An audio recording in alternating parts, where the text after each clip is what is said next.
कातिल के अजीब कत्ले की कहानी। जिसकी हत्या हुई वो जिंदा था तो फिर मरने वाला कौन था। जुर्म की दुनिया वाकई अजीब है। कई बार जो दिखता है असल में वो होता नहीं, और कई बार जो होता है असल में दिखता नहीं।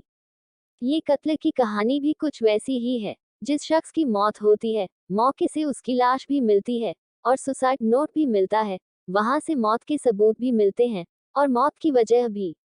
इन सभी को देखकर पुलिस भी मान लेती है कि ये आत्महत्या का ही, लेकिन जब पोस्टमार्टम रिपोर्ट पुलिस के हाथ आती है तो पूरी घटना ही बदल जाती है।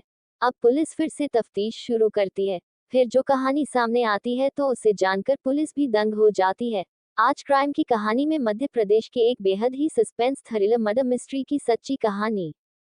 29 जून 2019 को भोपाल में मिला था एक कैदी का शव मध्य प्रदेश की राजधानी भोपाल का सेंट्रल जेल। साल 2019, तारीख 29 जून। इस दिन पैरोल पर जेल से निकले कैदी को लौटना था। 14 दिन की पैरोल पर जाने के बाद जेल प्रशासन को भी उसके लौटने का इंतजार था। तभी जेल प्रशासन को लोकल पुलिस से एक सूचना मिलती है। सूचना थी कि उस कैदी की मौत हो गई है। हत्या के केस में उम्र कैद की सजा मिलने और जेल की जिंदगी से परेशान होकर उसने घर में ही आत्मदाह कर लिया। लोकल पुलिस ने बताया कि कैदी ने एक सुसाइड नोट भी छोड़ा है, हैंडराइटिंग भी उसी की है, और मौत की वजह भी बताई है। इसलिए अब उसके शव का पोस्टमार्टम कराकर केस को बंद करने की तैयारी है। ये जानकर जेल प्रशासन भी उस कैदी के केस को बंद करने के लिए लोकल पुलिस के फाइनल रिपोर्ट का इंतजार करने लगा। जिस कैदी की मौत हुई थी उसका नाम था राजेश परमार। उम्र तकरीबन 34 साल। वह मध्य प्रदेश के भोपाल के नीलेगढ़ एरिया के हरिंगा में रहता था। इस पर साल 2014 में एक हत्या का आरोप था। उसी केस में इसकी गिरफ्तारी हुई थी। साल 2016 में उसे कोर्ट ने आजीवन कारावास की सजा सुनाई थी, जिसके बाद से वो जेल में ही था।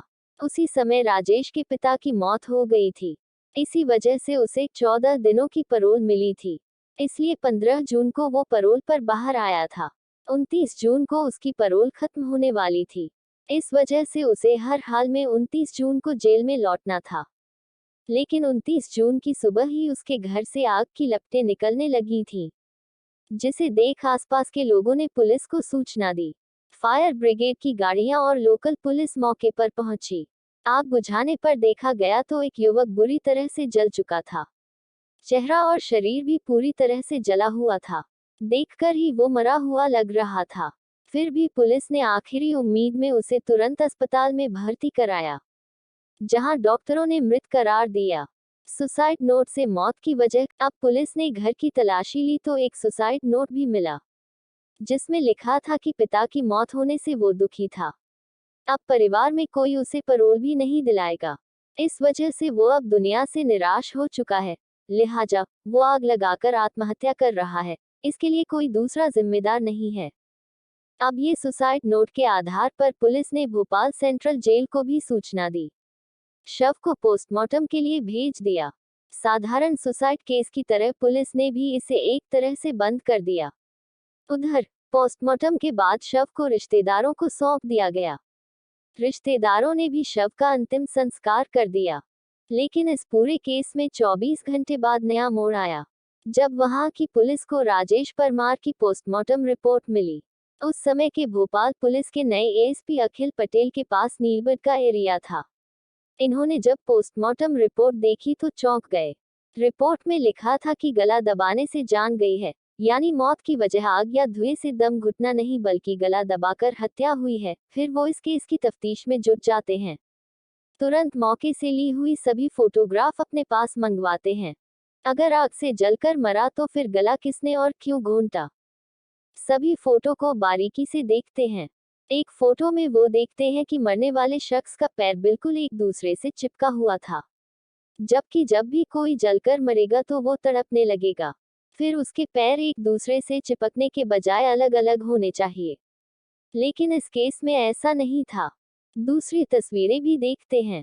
उनसे पता चलता है कि उस शख्स का चेहरा और सीने वाला हिस्सा ही पूरा जला था, जबकि हाथ और पैर ज्यादा जले नहीं थे और अजीब तरीके से मुड़े भी थे।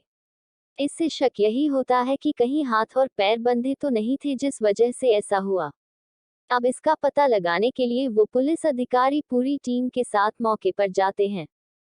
घटनास्थल को बारीक से देखते हैं, फिर आसपास के लोगों से पूछताछ करते हैं, तो पता चलता है कि एक दिन पहले जब राजेश परमार के साथ एक या दो और लोग भी देखे गए थे। अब पुलिस इस केस की फाइल को बंद करने की जगह फिर से खोलती है, जांच शुरू करती है। अब पुलिस को ये शक हुआ कि जिसकी मौत हुई उसकी पहले गला घोंटकर हत्या की गई। लेकिन राजेश को जब सुसाइड ही करना था तो उसकी पहले हत्या क्यों की गई? अगर किसी ने गला दबाया तो वो कौन था? अब पुलिस के सामने ये भी सवाल था कि कहीं ऐसा तो नहीं कि मरने वाला राजेश ही ना हो। अगर ये राजेश नहीं है तो फिर कौन था? इन सब सवालों का पता लगाने के लिए पुलिस ने उसके मोबाइल नंबर का पता लगाया। फिर रिश्तेदारों के जरिए उसका एक नंबर मिला जो जेल से आने के बाद एक्टिव था लेकिन अब बंद था। उसकी आखिरी लोकेशन भी भोपाल की ही थी। पुलिस ने जब उसके फोन की कॉल डिटेल चेक की तो एक नंबर पर कई बार बात होने की जानकारी हुई, लेकिन जब उस नंबर पर संपर्क किया गया तो वो भी बंद था। वो नंबर था निहाल नामक युवक का। अब पुलिस के सामने निहाल को खोजने की चुनौती थी, और मन में सवाल ये भी आ रहा था कि कहीं निहाल ही तो नहीं मारा गया। इसके अलावा और भी कई सवाल। फिलहाल पुलिस उसकी तलाश में जुट गई।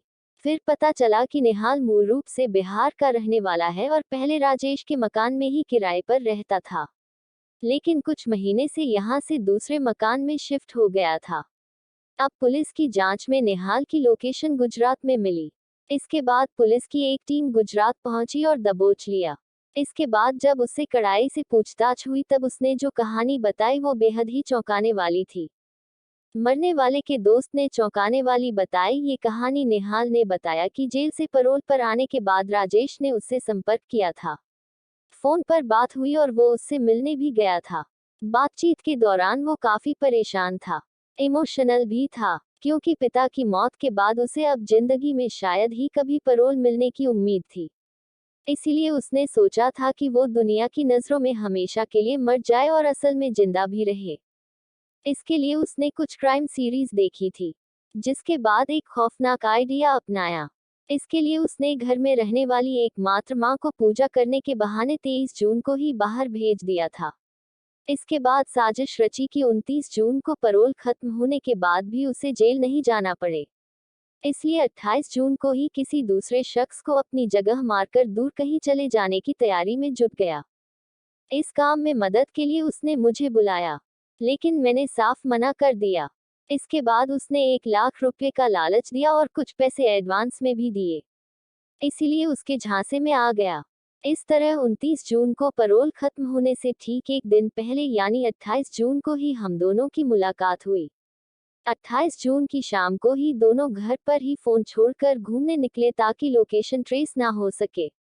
इसके बाद एक पेट्रोल पंप के पास राजेश को अपने ही उम्र और लंबाई वाला एक युवक मिला।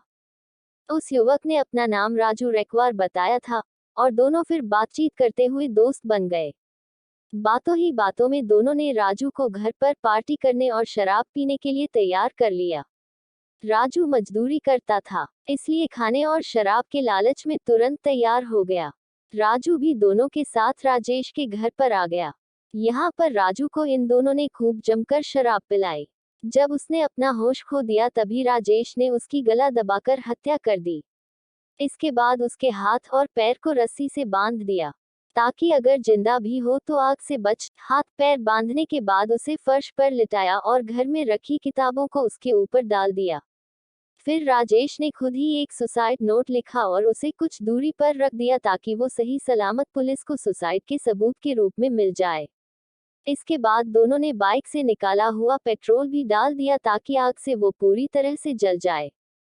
चूंकि घर का दरवाजा बाहर से बंद होने पर साजिश का शक हो सकता था, इसलिए दोनों ने घर के दरवाजे को अंदर से बंद किया और छत के रास्ते बाहर निकल आए। इसके बाद खिड़की से माचिस जलाकर तीली को अंदर फेंक दिया। इस तरह जब आग की लपटें बढ़ गईं तब दोनों एक साथ वहां से फरार हो गए थे। साजिश के तहत राजेश ने निहाल का एक पुराना सिम कार्ड सिर्फ लिया और साउथ इंडिया में चला गया। वहीं निहाल गुजरात आ गया था।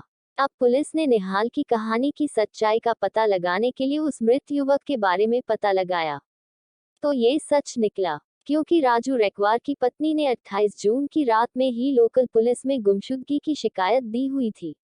इसके अलावा पुलिस को राजेश के घर से राजू की चप्पल भी मिली थी जिसे उसकी पत्नी ने पहचान लिया था। ये जानकर पुलिस अब जांच में तेजी से जुट गई। अब पुलिस को पूरी कहानी समझ में आ गई थी, लेकिन जब तक राजेश आंखों के सामने नहीं आ जाता तब तक जांच अधूरी ही थी। अब पुलिस को ये यकीन था कि आज नहीं तो कल राजेश किसी भी तरह निहाल से जरूर संपर्क करेगा। राजेश भी निहाल का एक पुराना सिम कार्ड ले गया था। इस तरह अगले ही दिन आखिरकार राजेश का फोन निहाल के पास आ ही गया। पुलिस की मौजूदगी में ही निहाल उससे बात करने लगा। राजेश ने वहां के हालात के बारे में पूछा कि कुछ गड़बड़ तो नहीं है। निहाल ने बताया कि कोई गड़बड़ नहीं है, पुलिस को कुछ पता नहीं चला। इसके बाद राजेश ने कहा कि चेन्नई में उसे कुछ मदद चाहिए, अगर कोई दोस्त हो तो बताना। इस पर निहाल ने कहा कि वो उसे जल्द ही बताएगा। इसके बाद फोन कट हो गया। अब पुलिस ने भी राजेश को पकड़ने के लिए पूरी फिल्मी कहानी रची। इसके तहत पुलिस के कुछ लोगों को चेन्नई भेजा और उन्हें लोकल बनकर राजेश से मिलने के लिए बोला। इस तरह निहाल ने राजेश को चेन्नई में रहने वाले अपने एक दोस्त का जिक्र करते हुए उसका फोन नंबर शेयर किया, जिसके बाद राजेश पुलिस वाले को ही निहाल का दोस्त समझकर उससे बात की और मिलने गया। जैसे ही राजेश ने लुंगी और माथे पर तिलक लगाए दो युवकों को निहाल का दोस्त समझकर मदद मांगने पहुंचा तभी उसे पकड़ लिया गया। इस तरह पुलिस ने एक ब्लाइंड मर्डर केस का खुलासा करते हुए 8 जुलाई 2019 को पूरे केस को मीडिया के सामने लाया था। इस केस के बारे में खुद आईपीएस अधिकारी अखिल पटेल कहते हैं कि ये केस कानून की आंखों में धूल झोंकने वाला था, लेकिन जब बारीकी से केस की जांच हुई तो पूरा सच सामने आ गया। इसके बाद राजेश फिर से सलाखों के पीछे भेज दिया गया। ऐसी ही वीडियो देखने के लिए हमारी चैनल को सब्सक्राइब करें और लाइक, कमेंट और शेयर जरूर करें। वीडियो देखने के लिए धन्यवाद।